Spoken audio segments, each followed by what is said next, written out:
Well, let's start with Sethi. So Sethi is they're very, like, confident. They think that everyone can change, which can be their downfall, but also it can work in their favour with, obviously, like, Remiel and that. Or Remiel, I don't know that. I just see these names written down and I'm definitely pronouncing them wrong. Sethi thinks everyone can change for the better. And they're very, like, yeah. While Lucian's a bit more jaded. She's a bit like, Sethi, stand back. Stop trying to change everyone. Sometimes they don't want to change. You know, I haven't written, I need to focus on Lucian.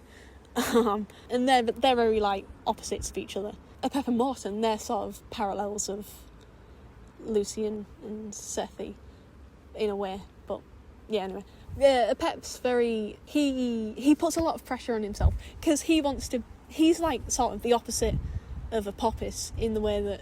Apophis was very selfish, but Apep is very selfless. He's very people-pleasy. So he never lets anyone see his true emotions. He's always all smiles.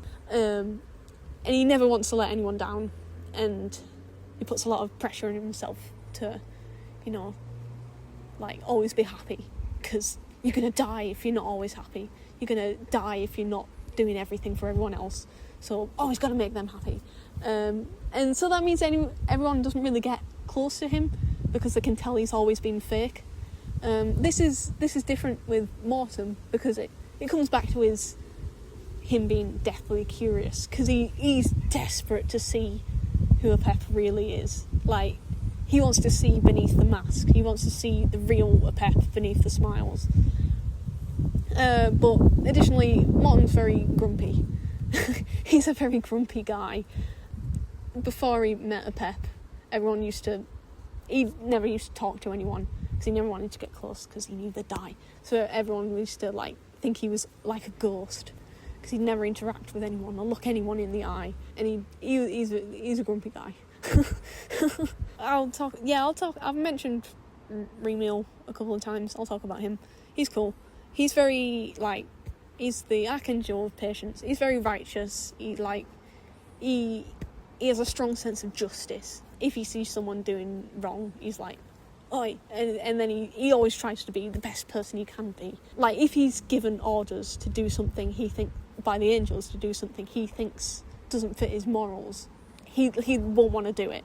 And so that's sort of the crack in his facade, because he's getting given these orders that he doesn't agree with, and he's being like, this institution that I've believed in for so long is not being the just and courageous institution that I was raised to believe it was. And so that's sort of the moral dilemma he has. And then Sethi comes along with their attitude of everyone can change, and they're like, why are you putting up with this? Just fall and join me in my fight. And that's what he ends up doing. And this again, there's a lot of characters that are either parallels of each other or opposites of each other. And Remiel has his opposite in Roslyn, the Archangel of Chastity. She's a rich, spoiled little brat, but I love her for it. She's very, like, she has that posh, annoying laugh. She enduring this relationship because she thinks that's what's best, and she thinks that's what her father wants. And her father is the Archangel of Temperance, and he's very cold and distant from her because her mother died. He let her mother die. He stood back and watched her mother die. He sees her mother in her, and then that, like, makes him feel guilty, and then he pushes away from her. And so she's always, like, trying to get his attention. She's like, oh my god, I'm your daughter, look at me.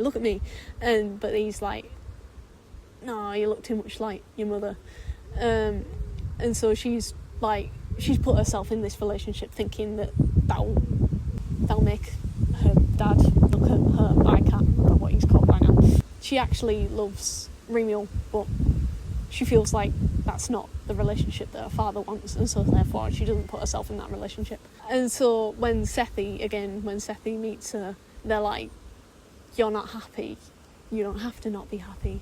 They're sort of the main the main people you meet throughout. There's sort of more minor, like, nation-based characters. Because in the different nations, as you and Lucy go through the nations, you meet faces several times. So you first meet Rosalind in the Plant Nation, and you first meet Remiel in the Gold Nation, and then you meet both of them later on in the Lightning Nation.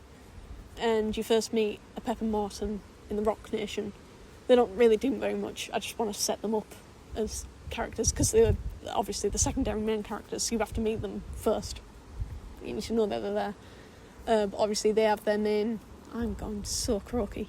They have their main storyline in the Moon Nation, because obviously, the Maiden's there. And then they have another storyline in the Sun Nation. Rock Nation, rocky, and then there's mines underneath. Plant Nation, big oak forest. The Rock Nation's inhabited by humans, mostly humans. The Plant Nation is inhabited a little bit by humans, but mostly by these sentient humanoid plant people who look more like deers. They have like these branches that look like deer horns. The Fire Nation, big volcano in the middle, surrounded by rainforest. This is mostly inhabited by things called lindworms, which are humanoid, like dragony, velociraptor-y things. And that's a very fertile nation, isn't it? Yes, fertile nation. Lots for growing crops. I don't think I've ever heard you talk so much. I know. You're always so quiet. Now I know how to get you talking. Yeah. Gold Nation, 1920s American New York. It's a big city. This is mostly inhabited by demons. So when they're cast down, it's run by the three sort of demons to be cast down. So that original Archangel Kindness, the first one to be cast down for the sin of wrath.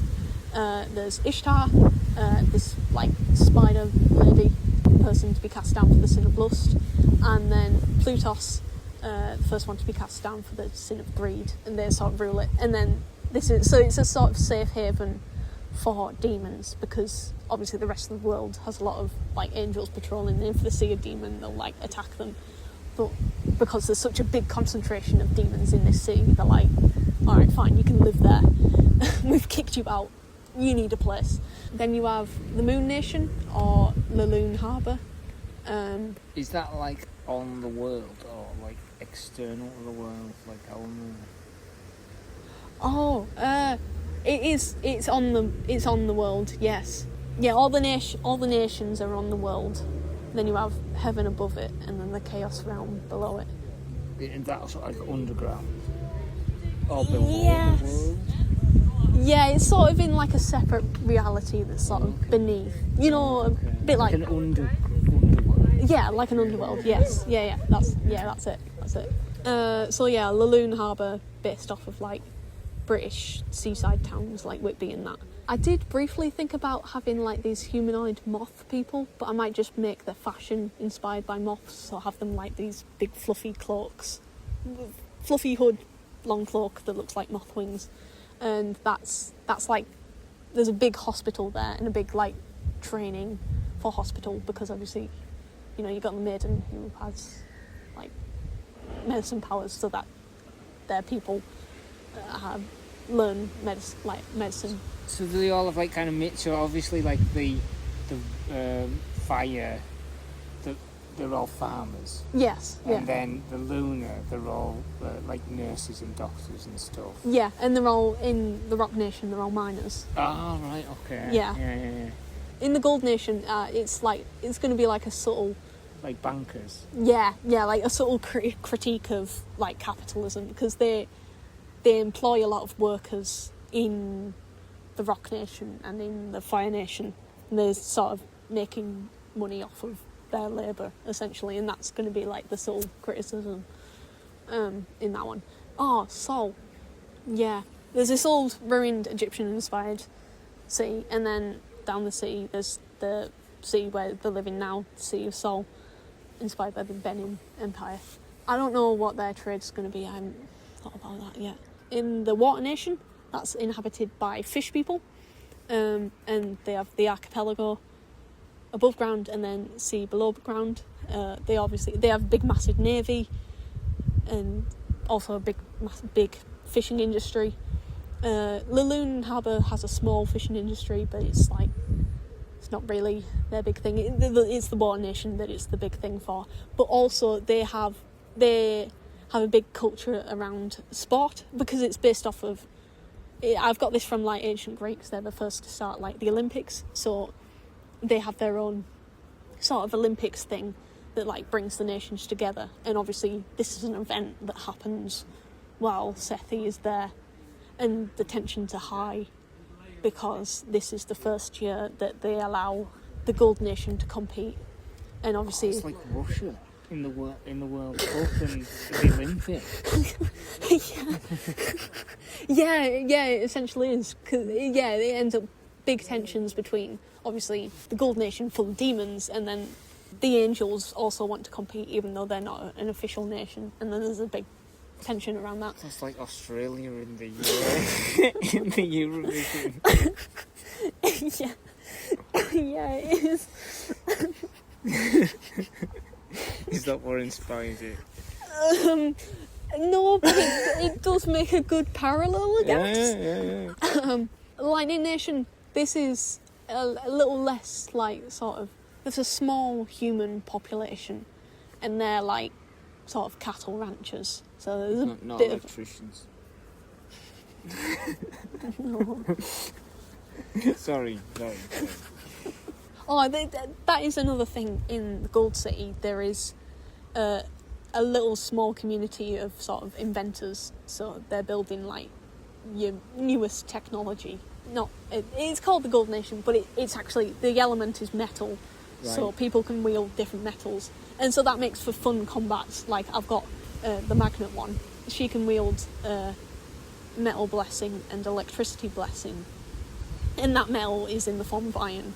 And so therefore, like, during combat, she could, like, attract and repel enemies and deal damage like that. And I thought that'd be cool. And then you can do various, like, cosmetic things with reactions between, like, fire and certain metals. So you could have, like a character with magnesium powers, and, like, it's, like, lilac or whatever. Oh, yeah, a Lightning Nation. You'll notice that I've said there's 10 elements, but only 8. Nations. This is because I didn't have anything. I didn't have anything for the Ice Nation or the Wind Nation. So I haven't said. Well, I might bring in the Ice Nation as like a DLC or something to come back to, but they wouldn't. None of the main storyline would take place there. What's a DLC? Downloadable content. So that would be like a thing added later after the main story. And is the Ice Nation, would it be like Antarctica or something like that? Yeah. Like really really cold and uninhabited. Yeah. And that's why it wouldn't be important. And it to might the have story. just small research stations from the other nations there, from the Gold Nation. Yeah. And the Gold Nation wants to take it all. The Gold Nation found oil there. Yeah.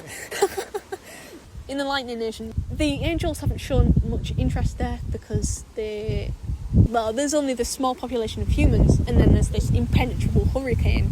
But it's said, well, it's not said, but it's known that there's these suspended temples in the air, and on these temples there lives these bird people, and hasn't much been seen about them. It's been known that there was a little bit of a conflict, like maybe a civil war, because the Gold Nation suddenly got a load of immigrants from the bird people, but they wouldn't talk much about what was happening there. So it's a bit of a mystery. But obviously because Sethi is the main character, and so therefore things happen where they go, because that's how the story works. Because when Sethi goes to the Lightning Nation, suddenly the angels are like, we gotta control these birds. And so they're there, and they're trying to traverse this storm.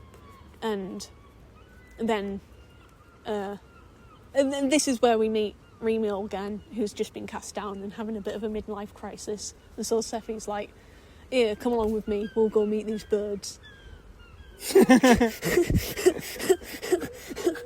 we'll give you something to do. And so there you go. There's all 3 parts. Wow. That took so much effort to edit. It's so lazily edited, but I still had to listen to my grating little voice, and so did you. So sorry about that. Thank you so much for just watching these videos. Means a lot, but also your support over these last 3 years. It's really meant a lot, and I love you guys so much. It was, well, I was complaining, but it was really fun to do, and it's always fun to share about the stuff you care about and see if other people care. So thank you for pretending like you care. I love doing this. I might go back. I might do a more scripted video. I also might go into areas, because obviously I missed bits for time or just because I forgot. Like there's definitely bits I skimmed over, like with like Harpy and Rigel and that. So if you were interested in that, I haven't found a way to tie that. The reason why I skimmed over it is I haven't found a way to tie it back into the main story yet. So I kind of want to work on that a bit before I do anything with it. But yeah, it was really fun, and I hope you enjoyed it, and I hope maybe I've convinced some of you guys to make a lore video. If you do, please tag me in. Like if you're just some guy who stumbled upon this and like, hell yeah, I could go on a walk and bore my dad. Then yeah, tag me in it. I love seeing people's thoughts and ideas. It's so cool. I'm definitely, when I'm saying this, I'm talking to the ether. Yeah. I'm definitely not looking at 2 people in particular. No, not at all. Why would you think such a thing? Please. But yes, thank you very much. I hope you have a nice day or night. If it is a night, please go to bed. It's good for you. Trust me, it's good for you. And I'll see you sometime in the somewhat near future. Shall we go and get something to eat? Yeah, you might want to... Yeah, I'm going to stop this Yeah. recording because you're on 6%.